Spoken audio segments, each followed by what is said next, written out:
అంతర్జాతీయంగా చోటు చేసుకుంటున్న పరిణామాల వల్ల స్టాక్ మార్కెట్లు పతనమవుతున్నాయి. అంతేకాకుండా బంగారం, వెండి ధరలు కూడా ఊహించని విధంగా పైకి ఎగబాకుతున్నాయి.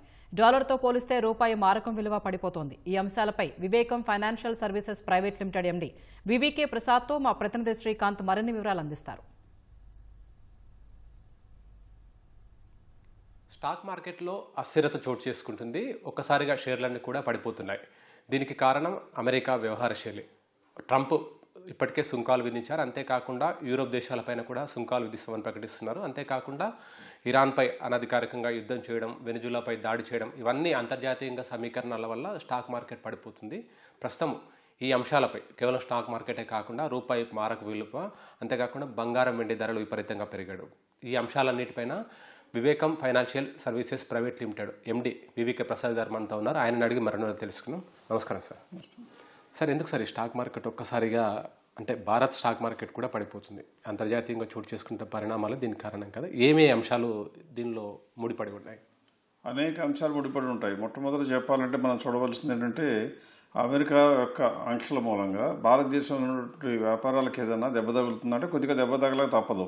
కానీ ఆల్రెడీ అంతకుముందు వేసిన టారిఫ్లే ఉన్నాయి. ఇప్పుడు కొత్తగా ఏం చేశారంటే మళ్ళీ ఇరాన్తో ఉంటున్నారని చెప్పి ఇంకా టారిఫ్ పెంచుతానని చెప్పడం, ఇవన్నీ కూడా ఏంటంటే ఏ రోజు ఆయనకు మనసులోకి ఏం తోస్తే ఏం చేస్తారో తెలియదు. కాబట్టి అనిశ్చితి మార్కెట్లోకి వచ్చింది. ఎప్పుడైనా సరే మార్కెట్లో కనుక అనిశ్చితి వచ్చినట్లయితే ముందు కంగారు మొదలైపోయి అందరూ కూడా షెల్టర్ సీక్ చేస్తారంటే మనకు వర్షం వస్తుందంటే బాగా పిడుగులు పడిపోతాయి విపరీతమైన రూమర్ కనుక వస్తే మనం ఎలా అయితే బిల్డింగ్స్లోకి చేరుకుంటామో, అలాగే అడవుల్లో ఉంటే కనుక వీలైనంత వరకు సేఫ్ ప్లేస్లోకి వెళ్ళడానికి పరిగెత్తడానికి ప్రయత్నిస్తామో, మార్కెట్లో ఉండే ఇన్వెస్టర్లు కానీ పెద్దవాళ్ళైనా చిన్నవాళ్ళైనా, పెద్దవాళ్ళకి పెద్ద నష్టం వస్తుంది కాబట్టి వాళ్ళైనా సేఫ్టీ కోసం చూస్తారు, వీళ్ళైనా సేఫ్టీ కోసం చూస్తారు. అందువల్ల మార్కెట్లు మొత్తం కూడా అతలాకుతలం అవడానికి కారణం. అయితే అదంతా నిజంగా సరైన కారణమేనా? నిజంగా ఇంత భయపడాలంటే గ్యారంటీగా భయపడని అవసరం లేదు. ఎందువల్ల లేదు అంటే, ఆయన టారిఫ్లు వేధిస్తే ఒక 4-5 కంపెనీలు పడతాయేమో కానీ ఇబ్బంది పడతాయేమో కానీ అన్ని కంపెనీలు ఇబ్బంది పడవు. పైగా ఇండియాలో ఉన్న స్టాక్ మార్కెట్లో consumption oriented 65% of GDP local కన్జంప్షన్లో వస్తుంది. కాబట్టి అమెరికాకి ఎక్స్పోర్ట్ చేసేది కూస్తంత. దాని మూలంగా ఇక్కడ వచ్చే కంపెనీలన్నిటికీ విపరీతంగా నష్టాలు వచ్చే అవకాశం లేదు. కానీ ఎప్పుడైతే క్యాపిటల్ మార్కెట్లోకి ఫారిన్ ఇన్వెస్ట్మెంట్ అలౌ చేశారో, ప్రపంచ దేశాలు అన్ని చోట్ల నుంచి అంటే యూరోప్ నుంచి, అమెరికా నుంచి, ఆస్ట్రేలియా నుంచి, జపాన్ నుంచి, జర్మనీ నుంచి, సింగపూర్ నుంచి కూడా డబ్బులు ఇండియాలో ఉన్నాయి. కాబట్టి ఆ కంట్రీలకు ఎక్కడన్నా దెబ్బ తగిలితే వాళ్ళు ఇండియాలో డబ్బులు తీసేస్తారేమో అని కూడా భయపడతారు. అందువల్ల నిజమైన వాస్తవం ఎంత, దాని భయానికి మాత్రం ఎంత. ఆ భయానికి భయపడి ఎప్పుడు కూడా మార్కెట్లు అతలాకుతలం అవుతాయి తప్పితే ఇది నిజంగా భయపడవలసిన సందర్భం అంటే కాదు.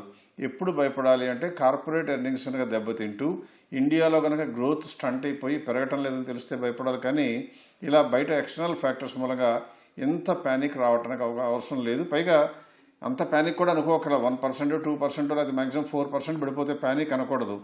పీక్ దగ్గర నుంచి 10% కన్నా తగ్గితే కరెక్షన్ అంటారు. ఇప్పటికి ఎంత తగ్గినా కూడా కేవలం 4.5% తగ్గింది పీక్ నుంచి. కాబట్టి this is no way correction అనకూడదు. భయానక వాతావరణం అని మనం కూడా ఇన్వెస్టర్లు ఇంకా ఎక్కువ భయపెట్టడానికి ప్రయత్నం చేయకుండా ఉంటేనే మంచిది. ఓకే సార్, లక్షల కోట్ల ఆవిరి సంపదను కూడా మనం స్టాక్ మార్కెట్ దాని నుంచి వచ్చే వివరాలను బట్టి కూడా తెలుస్తుంది. ఏంటి సార్ ఒక్కసారిగా ఇంత అంటే విదేశీ మదుపరులు ఎక్కువగా తమ ఇన్వెస్ట్ని విత్డ్రా చేసుకోవడం వల్లనే జరుగుతుందా? ఎందుకంటే గతంతో పోలిస్తే యూరోప్ పైన ఆంక్షలు అనేసరికి ఇంకా ఎక్కువగా స్టాక్ మార్కెట్ పైన ప్రభావం చూపిస్తున్నట్టుగా మనకు ఉన్న సిచ్యువేషన్ బట్టి తెలుస్తుంది. అంటే ఎప్పుడు కూడా మీరు చూడవలసింది ఏంటంటే లక్షల కోట్ల ఆవిరి, లక్షల కోట్ల సంపద సృష్టి ఇవన్నీ కూడా పేపర్లోనూ న్యూస్ ఛానల్స్లోనూ హెడ్లైన్స్ బాగుంటాయి కానీ నిజంగా జరగవు. అంటే ఒక కంపెనీలో ఉండే షేర్లు అన్నీ ఉంటాయి. అందులో కనుక ఆ రోజున అనాసక్తి ఏర్పడి, ప్రజల్లో అనాసక్తి ఏర్పడి కొనుక్కునే వాళ్ళు రాకపోతే అమ్మేవాళ్ళు ఎవరైనా డబ్బు అవసరమైపోయి మామూలుగా అమ్మేటువంటి 10,000 షేర్ల బదులు ఒక 2 లక్షల షేర్లు అమ్మవలసిన అగత్యం ఏర్పడి కనుక అమ్మితే ఏం జరుగుతుంది? మార్కెట్లో ఆ షేర్ ఆ రోజు 10%, 20% పడిపోతుంది. అంటే వెంటనే అందరూ ఏం చేస్తారు? తగ్గిందేమో కేవలం ఆ 2 లక్షల షేర్లకి, కానీ ఆ కంపెనీలో ఉన్న 5 కోట్ల షేర్లకి కూడా ఏం చెప్తారంటే 20% అప్లై చేస్తారు, చేసి మొత్తం పడిపోయిందంటారు. అలాగే పెరిగేటప్పుడు కూడా అట్లాగే చాలా అసంబద్ధంగా మాట్లాడుతూ ఉంటారు.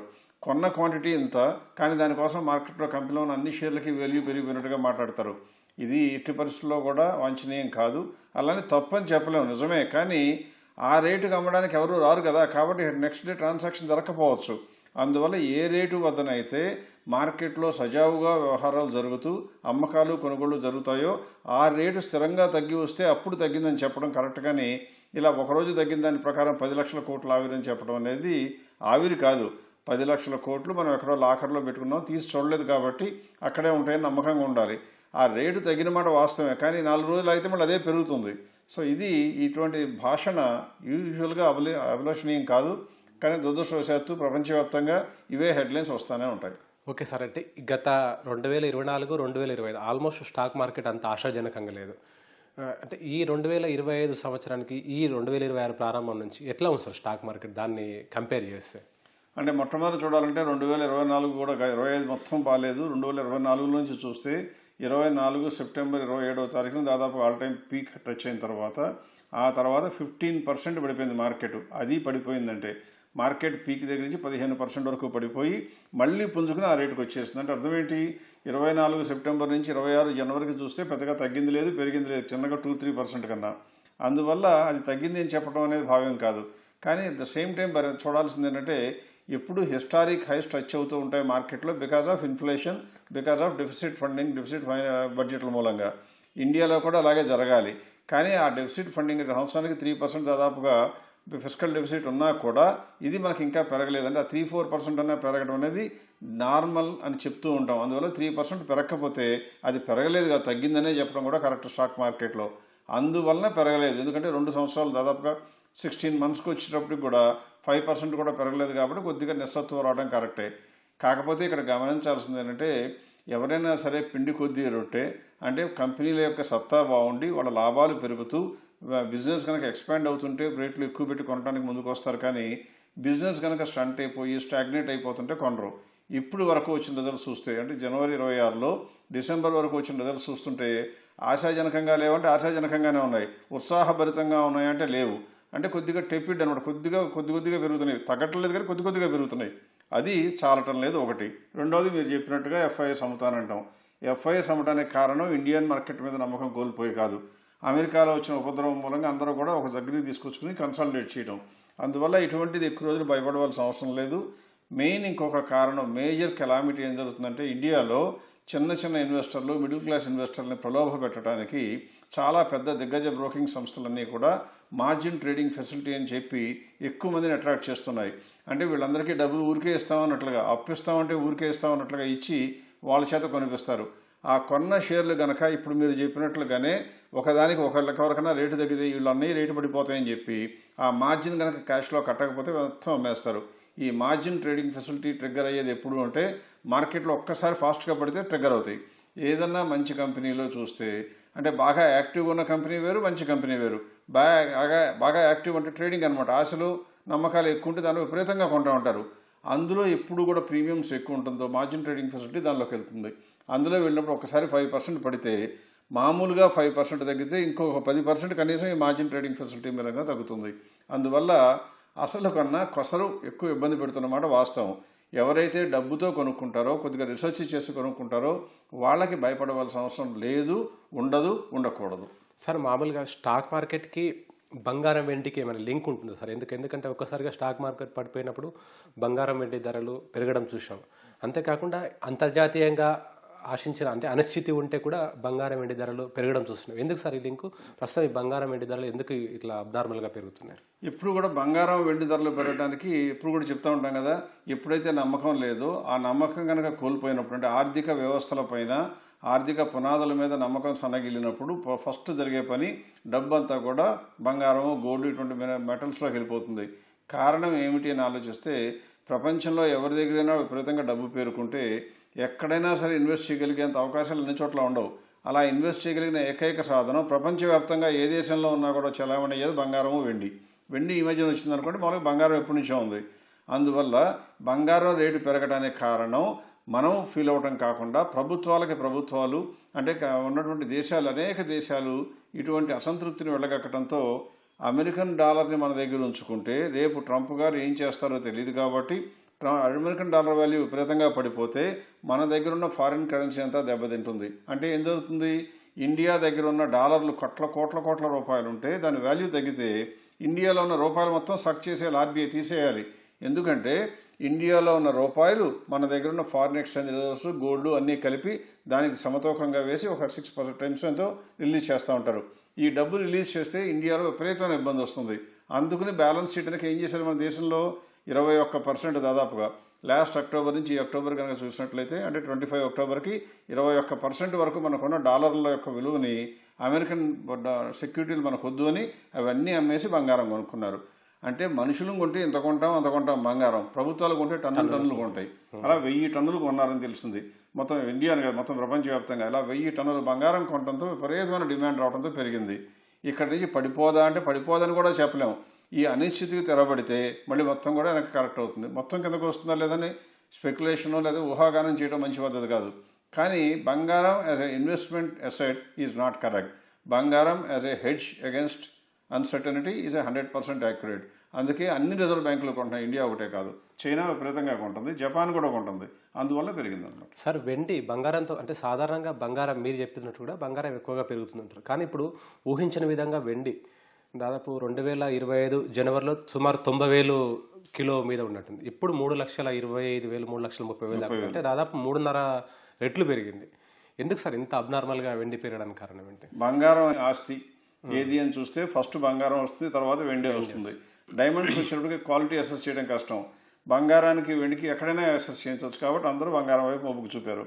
నిజానికి గడిచిన 5-6 మంత్స్గా చూస్తుంటే మనకి కోస్టల్ ఆంధ్రాలో ఎక్కడికి వెళ్ళిపోయినా కూడా అంటే సగటు ఇన్వెస్టరు లేదా సగటు పొదుపరి ఎంత తెలివైన వాడో చెప్పాలి అంటే అన్ని ప్లేసెస్లో కూడా అన్ని సిటీస్ టౌన్లో కూడా జ్యువెలర్స్ అంతా చెప్పింది ఏంటంటే అంతకుముందు ఎప్పుడూ లేనంత డిమాండ్, కిలోలు బంగారం వెండి కొనుక్కుంటున్నారు, ఒక్కొక్కరు బార్లు కొనుక్కెళ్ళిపోతున్నారు అని చెప్పారు. ఎందుకని ఆలోచిస్తే ఇది కారణం. అంటే అందరి యొక్క సమిష్టి శక్తి మన యొక్క ఒక్క వ్యక్తి ఒక ప్రొఫెషనల్ చెప్పుకునే గొప్ప వ్యక్తిని అని చెప్పుకునేవాడి కన్నా కూడా చాలా తెలివైంది. అందుకే ఇన్వెస్టర్లు అందరూ కలిపి కూడా ఇండియాలో పర్టికులర్గా తెలుగు రాష్ట్రాలైన తెలంగాణ, ఆంధ్రప్రదేశ్లో అందరూ ప్రజలు కూడా వెండి విపరీతంగా కొన్నారు. వాళ్ళందరూ బాగుపడ్డారంటే మనం ఆనందపడాలి. ఎప్పుడు అది అమ్ముకుని మళ్ళీ క్యాష్లో మార్చుకుంటే. కానీ ఇటువంటి వారు ఏం చేస్తారంటే ఈ 3 లక్షల రూపాయలలో 3,30,000 నుంచి 6 లక్షలు అవుతుందని 9 లక్షలు అవుతుందని అంచనాలు కడతారు. ఎప్పుడైతే అనిశ్చితికి తెరబడుతుందో ఇవన్నీ తిరిగి రావటం, అప్పుడు విపరీతంగా దిగులు పట్టడం కూడా జరుగుతూ ఉంటుంది.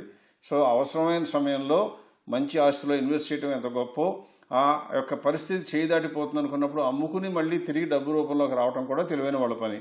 అలా ఎంతమంది చేస్తారో కాలమే చెప్పాలి. సార్ ఇప్పుడు అంటే ఈటీఎఫ్లలో కూడా ఈ బంగారం వెండి రావడం అంటే బంగారం రావడం దానికి కూడా ధరల పెరుగుదలకు కారణం అనుకోవచ్చు సార్. ఎందుకంటే ఈటీఎఫ్లలో కూడా దాన్ని రేటు పెరుగుతూ ఉంటుంది కానీ ఫిజికల్గా గోల్డ్ కనపడదు, అది కూడా కారణం అయ్యిండొచ్చు. 100% కారణం. ఎందుకంటే బంగారం కొనాలి అంటే ఎన్ని కారణాలు ఉంటాయి. మనం జ్యువెలర్ దగ్గర బంగారం కొనుక్కోవటం, లేదా బ్లాక్ మార్కెట్లో బంగారం కొనడం, లేకపోతే ఎక్స్చేంజ్ ట్రేడెడ్ ఫండ్లోకి వెళ్ళిపోతే 100 రూపాయలు కొట్టినా 1000 రూపాయలు కట్టినా కూడా మీకు ఎంతో కొంత ఒకటి ఇస్తానంటాడు. వీళ్ళందరికీ ఒక మ్యాండేటరీ రూల్ ఏమని ఉంటుంది, ఆ వచ్చిన డబ్బుతో ఖచ్చితంగా గోల్డ్ కొని వాళ్ళు దాయాలి అని ఉంటుంది. అంటే ఇండైరెక్ట్గా ఏమొస్తుంది, మామూలుగా ఒక వ్యక్తి కొనడానికి అవకాశం లేనటువంటి బంగారం రేటు కూడా చిన్న వాళ్ళు కంట్రిబ్యూట్ చేయడంతో వాళ్ళకు కూడా డిమాండ్గా ఏర్పడుతుంది. ఆ డిమాండ్ మొత్తాన్ని అగ్రిగేట్ చేయడానికి ఎక్స్చేంజ్ ట్రేడెడ్ ఫండ్ ఉపయోగపడ్డాయి.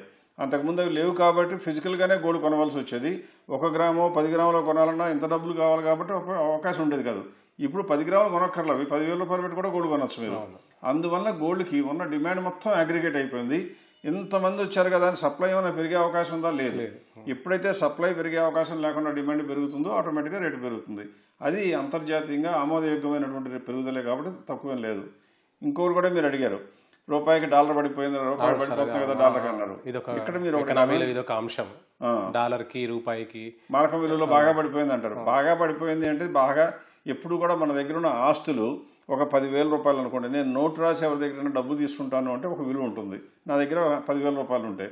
అదే నా దగ్గర 10,000 ఉంటే 50,000 రూపాయలు కనుక నేను నోట్లు రాస్తాను అంటే నోటుకి నాకు డబ్బులు ఇచ్చేవాళ్ళు ఉండరు, ఎక్కువ వడ్డీగానే ఇవ్వరు. అంటే ఏం జరుగుతుంది, ప్రభుత్వాల యొక్క శక్తి సన్నగిల్లిపోవాలి అంటే ఆ ఉండే డబ్బుకి ఎప్పుడు కూడా విలువ ఉండాలి. మన దగ్గర ఉన్న సెక్యూరిటీకి ఎప్పుడైనా సరే మన దేశంలో బంగారం కనుక పెరిగితే ఇండియా యొక్క ఆర్థిక పరిపుష్టి పెరుగుతుంది కాబట్టి రూపాయి నిలబడుతుంది. ఇంకొకటి చూడవలసింది, ఒక్క డాలర్నే చూసి ఎక్కువ మంది మాట్లాడుతూ ఉంటారు. డాలరు, యూరో, చైనీస్ యువాన్, అట్లాగే రష్యన్ రూబుల్, అలా జపనీస్ యెన్, ఇలా అన్ని కంట్రీస్తో కలిపి ఒక light rupee real effective exchange rate reel అంటారు. ఆ రీల్ ప్రకారం చూస్తే ఇండియాలో ఇప్పుడు కూడా చూస్తే ఇది 97.5 ఉండాలి మనకు డాలర్ వాల్యూ. కానీ ఇప్పుడు ఎంత ఉంది 91.6 92 91.7 అంటే ఇంకా కూడా స్కోప్ ఉంది పెరగడానికి. సో కాబట్టి రియల్ ఎక్స్చేంజ్ ఎఫెక్టివ్ రేట్ అంటే మనం ఒక్క డాలర్తోనే ట్రేడ్ చేయట్లా, అన్ని రకాల కరెన్సీలో ట్రేడ్ చేస్తాం. కాబట్టి ఆ real exchange effective rate still higher, అంటే దానికన్నా అండర్ వాల్యూడ్. మనం యొక్క రూపాయి వాల్యూ అండర్ వాల్యూడ్, ఇంకా పెరిగినా కూడా కంగారు పడవలసిన అవసరం ఇండియాకి రాదు. కాబట్టి ధైర్యంగా ఉండటం మంచిది. ఓకే సార్, ఎందుకు సార్ ఈ డాలర్ అంటే రూపాయి మారకం విలువతో పోలిస్తే డాలర్కి తేడా ఉంది, కానీ అంతర్జాతీయంగా చూస్తే డాలర్ విలువ పడిపోతూ వస్తుంది. దానికి కారణాలు ఏంటి? దానివల్లనే బంగారం కొనుగోలు కూడా ఎక్కువగా పెరగడానికి కారణం కదా? కారణం అంటే ఒకటే కారణం చెప్పాలి. ఒకటి, బంగారం కొనుక్కోవడానికి డాలర్కి ప్రత్యామ్నాయం. ఇప్పుడు అసలు డాలరే ఫస్ట్ ఎందుకు వచ్చిందండి అని అడిగితే, మొట్టమొదటి జరిగింది ఏంటంటే, ఈ ప్రపంచంలో ఉన్న ప్రతి కంట్రీకి కూడా కార్లు తిరగాలన్నా, జనరేటర్లు తిరగాలన్నా, పవర్ రావాలన్నా కూడా ఎక్కువ ఫాసిల్ ఫ్యూయల్స్ అంటే క్రూడ్ కావాల్సి వస్తుంది. అమెరికా వాళ్ళు సౌదీ అరేబియాతో ఎఫెక్ట్ చేసుకుని అన్ని ఆయిల్స్ మొత్తాన్ని డాలర్లోనే ట్రేడ్ చేయమని చెప్పడంతో ఏం జరిగిందంటే, ప్రపంచవ్యాప్తంగా మొత్తం కూడా డాలర్లకి కొరత ఏర్పడింది. అందరి దగ్గర డాలర్లు ఉంటే కానీ క్రూడ్ కొనుక్కోలేరు, క్రూడ్ కొనుక్కుంటే కానీ ఎకానమీ రన్ అవ్వదు. అందువల్ల అందరి దగ్గర డాలర్ విధిగా ఉండవలసిన పరిస్థితి రావడంతో డాలర్లకి డిమాండ్ పెరిగింది. అంటే భారతదేశంలో డబ్బులు వచ్చినా, సింగపూర్లో వచ్చినా, ఆస్ట్రేలియాలో వచ్చినా, జర్మనీలో వచ్చినా వాళ్ళందరూ కూడా డబ్బులు ఏం చేశారు, డాలర్లో పెట్టుకుని ఆయిల్ కొనుక్కుంటూ ఉండేవాళ్ళు. ఎందుకంటే ఆయిల్ ప్రొడ్యూసింగ్ కంట్రీస్ తక్కువ, యూసేజ్ చేసే కంట్రీలు ఎక్కువ అవడంతో అందువల్ల అందరి దగ్గర డాలర్లు ఉండటం జరిగింది. ఇప్పుడు వెనిజువేలా మీద అమెరికా అటాక్ చేయడానికి కూడా కారణం, ఇప్పుడు మిడిల్ ఈస్ట్లో ఉన్నటువంటి కంట్రీలు కొన్ని అడ్డం తిరిగేట్లుగా ఉన్నాయి. కాబట్టి ఆ ఆయిల్ సప్లై దాదాపుగా బిగ్గెస్ట్ రిజర్వ్స్ ఉన్న వెనిజువేలాని తీసుకుంటే ఆ పెట్రో డాలర్ని ఇంకా మెయింటైన్ చేయొచ్చు అని. ఒకవేళ కనుక ఆ డాలర్ నుంచి కనుక మారి వేరొక కరెన్సీతో కనుక క్రూడ్ మేనేజ్ చేయొచ్చు అంటే అమెరికా యొక్క పతనం ఆ రోజుతో మొదలైనట్లు, బహుశా ఆపడం కూడా ఎవరి వల్ల వీలు కాకపోవచ్చు.